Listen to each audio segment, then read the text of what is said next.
They were in the shadows of Greece and Rome. Their culture was born on Italian soil. They were the wealthiest of the Italic people living in pre-Roman Italy. They were part of the big three, along with the Greeks and the Phoenicians. We can trace their development from the Bronze Age through the Iron Age up until the 1st century BCE. They were so well-versed in culture, the arts, religion, technology. They were the first builders of city-states as we know them in ancient Italy. The more we learn about them, the more we realize that everything about them is accessible. We just had to dig a little deeper to find out.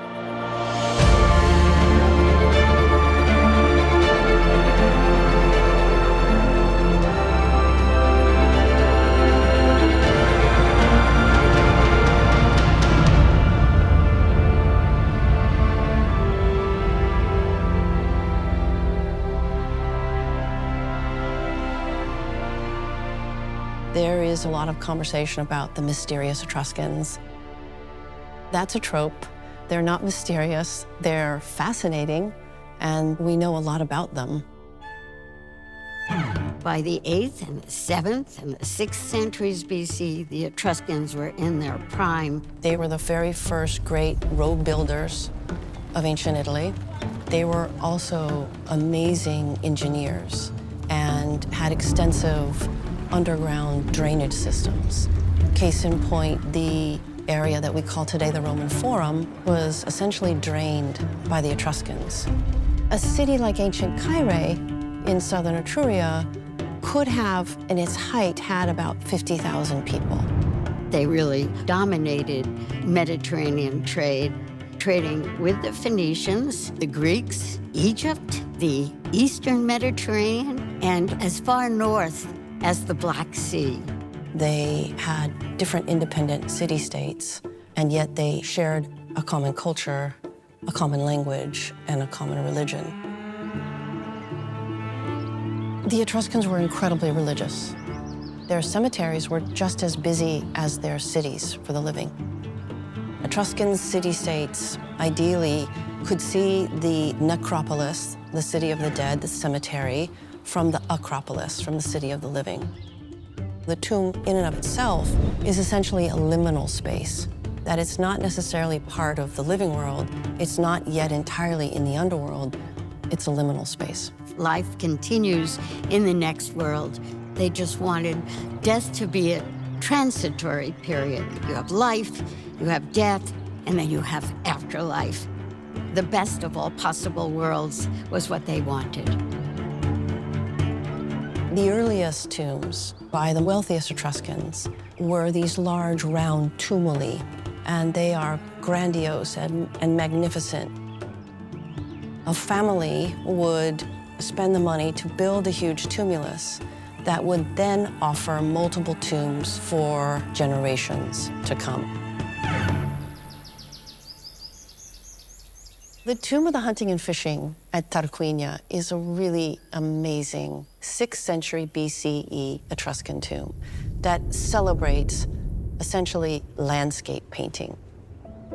The back wall completely draws you in to the shores of the Tyrrhenian Sea, where you see a hunter standing on the side of a cliff and he is swinging the slingshot. He's hunting birds that are swooping down to catch the fish that fishermen are bringing up in nets. The bright colors, the birds flying, the people, it's just a lovely outdoor scene, as if the tomb is not confined by the walls, but what you're looking at is the world.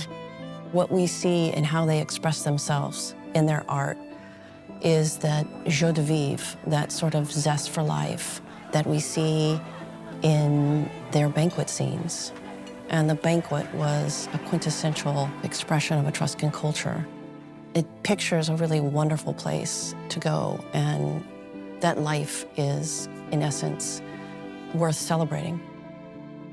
Banquets were so important as far as religious and ritual celebrations, and here you see women participating as an equal. This sarcophagus is really typical of Etruscan art. This woman is reclining on her sarcophagus lid. She's resting on pillows. One arm is raised, the other one is adjusting drapery. One assumes she's resting after being well fed. If you look carefully, you can make out the original red paint. Banquets were so important during their lifetime. There was a funeral banquet at their death. Once you were there were certain things that you needed, and these were the things that were left in the tombs. In this particular plate on a stand, the side of the vessel is decorated in relief, so the artist applied mold-made reliefs and then fixed them to the clay, and the same can be said for the actual stand below the plate. It's bucaro being clay that has turned black when it's fired. What's amazing about this piece is the open work quality of it. It's meticulously handmade. It's like you have a window looking through the piece. There's something distinctively unique about how Etruscans give life to the objects that they make. They're wonderful, they're lively. You have a feeling that you can communicate with these people.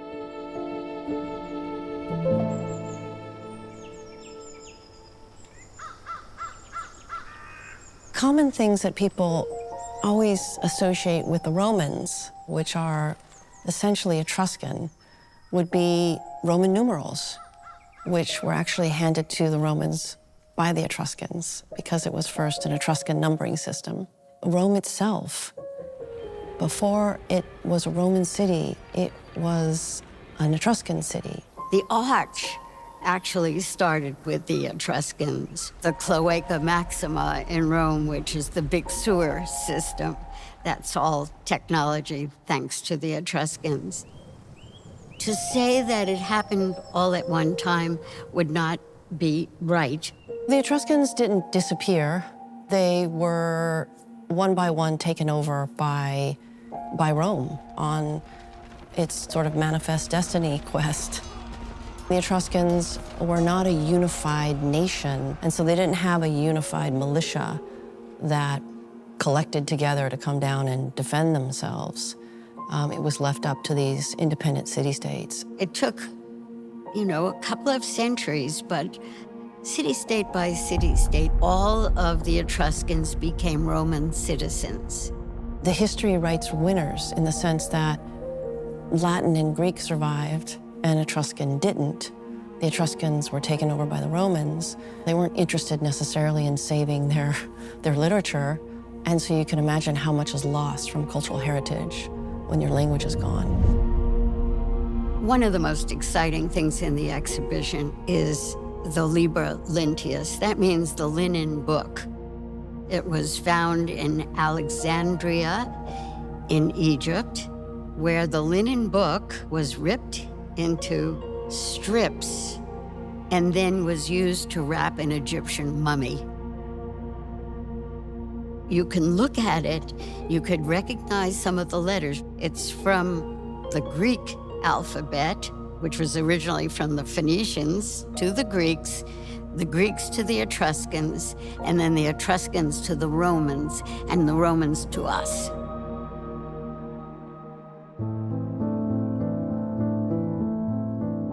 There's something called the Etruscan smile. And the Etruscan smile is part of the reason why their art is so accessible, because it just is so alluring and friendly. Whether it be in a painting or in a sculpture, you have the Etruscans greeting you in some way.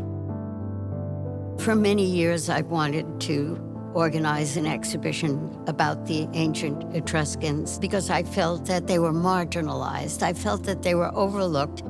We know a lot about the Greeks and we know a lot about the Romans, but the Etruscans needed an exhibition like this one to show the world how important they were for our own civilization.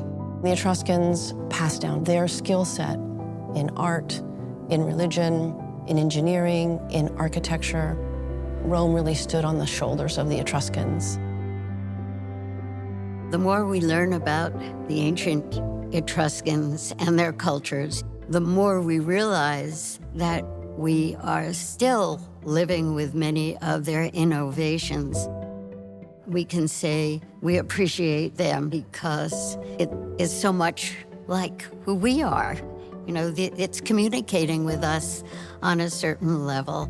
So in so many ways, the Etruscans never died.